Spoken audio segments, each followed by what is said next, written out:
Hola amigos, hoy es sábado 21 de julio de 2018 y estoy muy feliz visitando a mi familia en Colombia después de 3 años. Y bueno, eso no hace que me olvide de que tengo un compromiso con ustedes. Así que vamos a empezar y vamos a pedir una bendición de parte del Señor. Amante Padre que moras en los cielos, gracias por esta oportunidad que nos das de estudiar tu palabra, de meditar en ella, de compartir con los amigos y con las personas interesadas. Te pido una bendición especial y que nos ayudes a entender este mensaje. Te lo pido en el nombre de Yeshua. Amén. Bien, vamos a continuar con lo que estábamos leyendo la semana pasada, que es el tema de la Pascua. Este sería pues el tercer tema de la Pascua que tenemos. Y vamos a continuar en Éxodo 12 desde el verso 7. Dice así: y tomarán parte de la sangre y la pondrán en los dos postes y en el dintel de las casas donde lo coman. La sangre puesta en el dintel y en los postes era para la redención. Esa sangre tipifica la sangre redentora del Mesías, y en Mateo 26-28 dice lo siguiente: porque esto es mi sangre del nuevo pacto que es derramada por muchos para el perdón de los pecados. Igualmente en Primera de Pedro 1 del 18 al 19 dice: sabiendo que no fuisteis redimidos de vuestra vana manera de vivir heredada de vuestros padres con cosas perecederas como oro o plata, sino con sangre preciosa como de un cordero sin tacha y sin mancha, la sangre de Yeshua. Aquí tenemos muy claramente que la sangre es para la redención. Ahora, cuando la sangre del cordero de Pascua era puesta en el dintel de la puerta de cada hogar hebreo, los hebreos, bueno, en Egipto pasaba esto, pero los hebreos estaban manifestando, al poner esa sangre, estaban manifestando su confianza en el sacrificio que iba a salvar a sus primogénitos de la muerte en esta tierra. Pero Dios, por otro lado, estaba prefigurando el cumplimiento de esa futura promesa, que era un sacrificio que salvaría a todos nosotros de la muerte eterna. Así que la sangre significa vida. Pero claro que cuando esta sangre se derrama acarrea la muerte, pero en sí ella significa la vida. Y en el libro de Levíticos, en el capítulo 17, entre los versos 10 al 12, reza de la siguiente manera. Vamos a leerlo en cuanto a la ley acerca de la sangre. Dice así: la vida de la carne en la sangre está, y yo os la he dado para hacer expiación sobre el altar por vuestras almas, y la misma sangre hará expiación de la persona.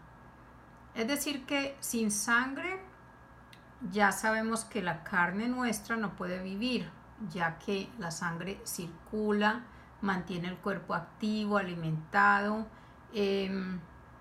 Así que la palabra sangre en hebreo, ya yo les había explicado todo lo de la sangre, que está relacionada con la circulación.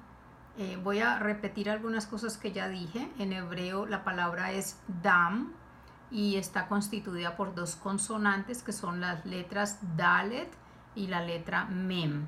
La primera letra, Dalet, es una pictografía que muestra la puerta de la tienda en el viaje por el desierto, la entrada, digámoslo así, de la tienda. Y esta puerta estaba cubierta por una cortina que pendía de una vara horizontal, y la idea que representaba esta cortina era la idea de circulación, es decir, la posibilidad de salir y de entrar por esa puerta. La segunda letra es la Mem, que ya les dije que es una pictografía que muestra como las olas, el movimiento de las aguas, es como un líquido de movimiento. Y de allí sale nuestra letra M moderna, que también se mantiene la figura de las ondas.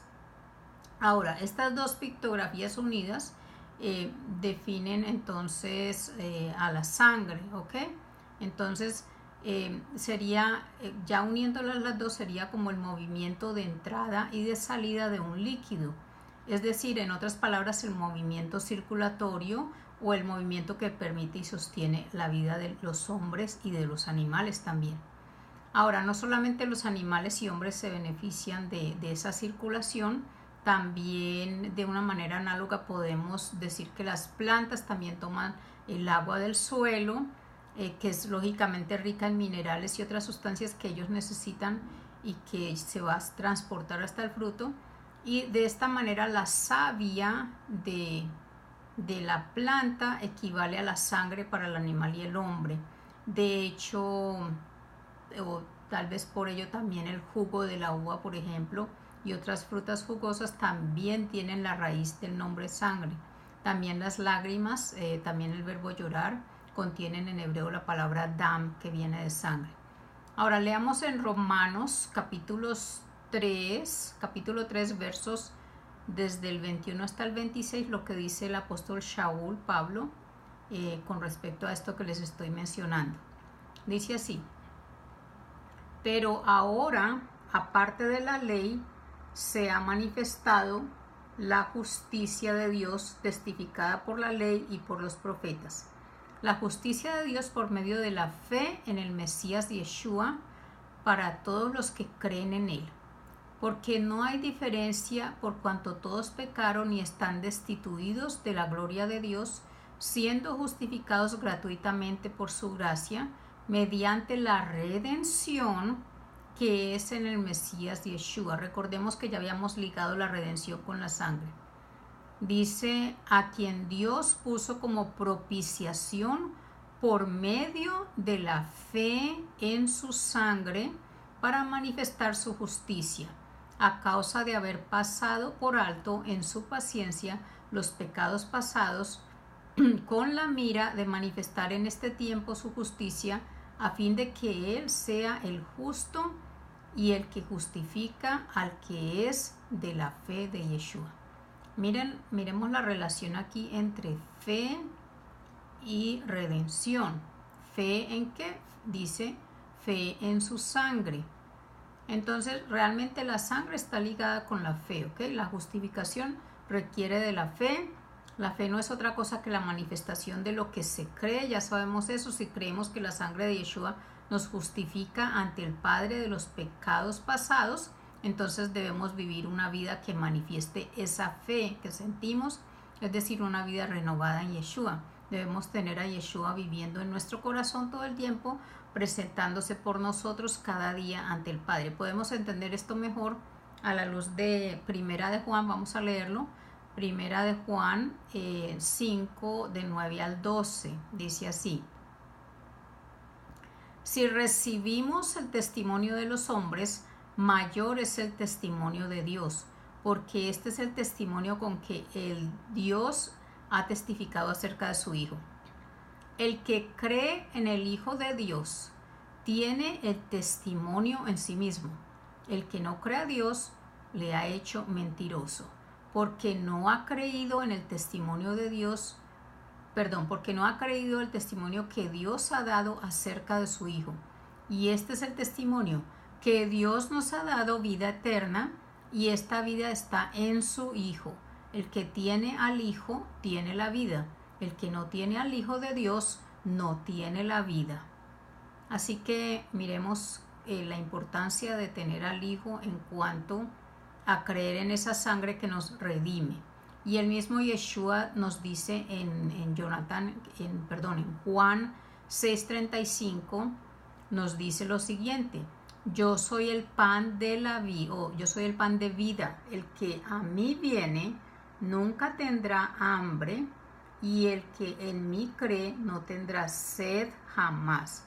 Miren que la relación está entre la sangre y la fe. Dice: el que en mí cree no tendrá sed jamás, refiriéndose a la sed, a la sangre, que es un líquido, ¿sí? Y refiriéndose a creer en que esa sangre me está realmente redimiendo del pecado.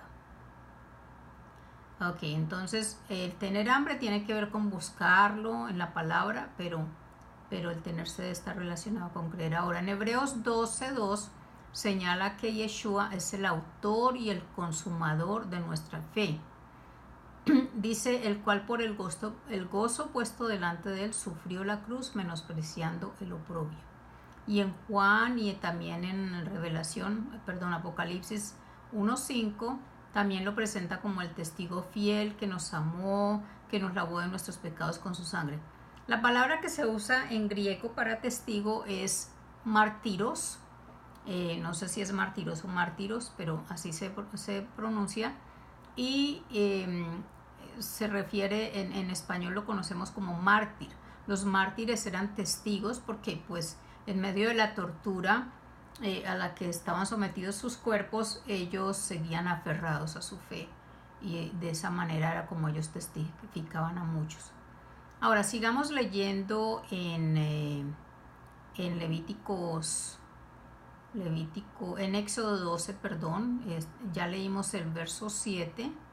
Ahora leamos en Éxodo 12, continuemos con el verso 8 para seguir adelantando. Dice: y comerán la carne esa misma noche asada al fuego, y la comerán con pan sin levadura y con hierbas amargas. Bien,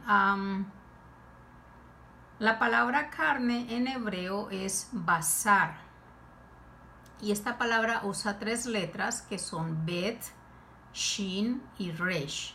De izquierda a derecha es como se escribe en hebreo. La letra bet significa la tienda y connota la idea de familia, y en el contexto de la palabra bazar, la bet podría referirse más bien a un conjunto o agrupación de algo del mismo género, es decir, a un cuerpo. Es decir, que aquí la bet significa el cuerpo, como la casa nuestra, donde nosotros, donde nuestro, digámoslo así, nuestro espíritu habita. Y la letra shin ilustra los dientes frontales de la serpiente y representa estar sujetos o sometidos a algo o a alguien también, ¿no? Y la letra resh representa o significa un gobernante.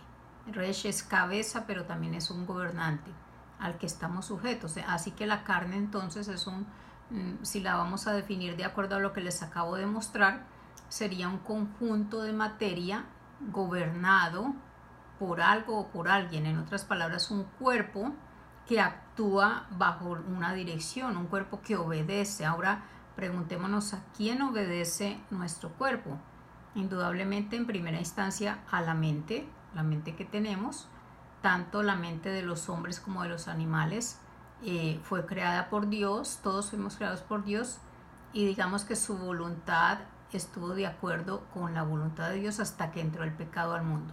Así que lo que pasó de ahí en adelante es que esa mente ya no sigue la voluntad de Dios, o sea que ya no estamos obedeciendo, ya nuestro cuerpo no está obedeciendo la voluntad de Dios, y así que por lo tanto Yeshua tuvo que venir a padecer en su cuerpo también para poder recuperar esto que estábamos perdiendo. Vamos a leerlo en Primera de Pedro, capítulo 4, versos del 1 al 5. Voy a leerlo despacio porque tiene mucha carne lo que voy a leer ahora. Dice así: puesto que Yeshua ha padecido por nosotros en la carne, vosotros también armaos del mismo pensamiento, pues quien ha padecido en la carne terminó con el pecado, para no vivir el tiempo que resta en la carne conforme a las concupiscencias de los hombres, sino conforme a la voluntad de Dios. Baste ya el tiempo pasado para haber hecho lo que agrada a los gentiles, andando en lascivias, concupiscencias, embriagueces, orgías, disipación y abominables idolatrías. A estos les parece cosa extraña que vosotros no corráis con ellos en el mismo desenfreno de disolución y os ultrajan, pero ellos darán cuenta al que está preparado para juzgar a los vivos y a los muertos. La carne aquí está asociada con las acciones. Lo que hacemos, bueno o malo, lo hacemos en nuestro cuerpo y por medio de nuestro cuerpo, que es un cuerpo carnal. Entonces tiene que ver con las acciones, la obediencia o la desobediencia a Dios. Ahora, Cada evangelio habla de la sangre del Mesías, todos, pero en el evangelio de Juan vemos que afirma en 6:53 que la carne es comestible. Vamos a leerlo. Dice Yeshua que debemos comer la carne del Hijo del Hombre, y en el versículo 55 él declara lo siguiente: mi carne es verdadera comida. Esta carne representa su vida en obediencia, como ya vimos antes. Así que mientras que la sangre de Yeshua nos redime, su carne es su ejemplo de una vida que está sujeta a la palabra de Dios. Y Mateo 4:4 dice lo siguiente: no solo de pan vive el hombre, refiriéndose al alimento, sino de toda palabra que sale de la boca de Dios. Y en el libro de Deuteronomio 8:2-3, al hacer una relación directa con el pan ya en la dimensión espiritual, Moisés, le recuerda al pueblo hebreo su necesidad de obedecer. Y miren lo que dice. Dice así. Repito, es Deuteronomio 8:2-3, dice: y te acordarás de todo el camino por donde te ha traído Dios tu Señor estos 40 años en el desierto, para afligirte, para probarte, para saber lo que había en tu corazón, si habías de guardar o no sus mandamientos. Y te afligió y te hizo tener hambre, y te sustentó con maná, comida que no conocías tú, ni tus padres la habían conocido, para hacerte saber que no solo de pan vivirá el hombre, mas de todo lo que sale de la boca de Dios vivirá el hombre. Miren la relación tan fuerte entre pan como alimento y entre la obediencia. Entre la carne, porque el pan también representa la carne y también representa la palabra de Dios. Así que la obediencia del pueblo también fue probada en el desierto mediante el hambre. El alimento que recibían diariamente del cielo les enseñaba a poner su confianza en el poder de Dios. Entre más confiaban, más dispuestos estaban a ser fieles. En Juan 6:35 nos dice lo siguiente. Yeshua expresa lo siguiente: yo soy el pan de vida. El que a mí viene nunca tendrá hambre. Y en el verso 51 dice: yo soy el pan vivo que descendió del cielo. Si alguno comiere de este pan, vivirá para siempre. Y el pan que yo daré es mi carne, la cual yo daré por la vida del mundo. Si Yeshua se presentó como el pan de vida, su vida debió ser una vida de ejemplo de obediencia al Padre, como sabemos que fue, ¿cierto? Esta actitud obediente fue expresada por el mismo Yeshua en Juan 4:34, cuando él rechazó la comida que le ofrecían los discípulos. Él les dijo lo siguiente: mi comida es que haga la voluntad del que me envió y que acabe su obra. También en la voluntad de Dios los seres humanos somos santificados también mediante el cuerpo de Yeshua. ¿Por qué? Porque fue un cuerpo sin mancha, sin pecado. Y solo ese cuerpo sin pecado podía cumplir con la obra de la redención que ya vimos. Debía ser pues un testimonio, digamos, para la santificación. Veamos lo que dice en Hebreos 10 del 9 al 10. Y diciendo luego: he aquí que vengo, oh Dios, para hacer tu voluntad. En esa voluntad somos santificados mediante la ofrenda del cuerpo del Mesías Yeshua, hecha una vez para siempre. Entonces, por todo lo anterior, ¿qué podemos concluir? Que comer la carne de Yeshua es guardar su palabra y seguir el ejemplo de su vida de obediencia. Al guardar la palabra se está guardando la instrucción contenida en las Escrituras, que está compuesta por preceptos, por mandamientos, estatutos, leyes, todo esto que está en Génesis 26:5. En cuanto a Abraham, que es el padre de la fe, y dice lo siguiente: por cuanto oyó Abraham mi voz y guardó mis preceptos, mis mandamientos, mis estatutos y mis leyes. Ok, estoy mirando la hora para estar segura de que no me pase. Me voy a pasar un par de minutos para terminar este verso 8 y en el próximo hacemos el verso 9. Dice también en el verso 8 que la carne debía ser quemada al fuego, ¿sí? Entonces, después de que el cordero era inmolado por el padre de la familia, este corderito era quemado al fuego. El fuego aquí representa la ira santa de Dios que se ejercita, digamos, en el juicio que hace al cordero en este caso. Y el Mesías sintió el fuego de la ira de Dios, el fuego de la indignación de Dios, y él mismo en la cruz sintió todo ese peso, todo el tiempo sintió esa que se estaba apartando del Padre porque estaba siendo juzgado, estaba haciendo pecado él mismo, ¿ok?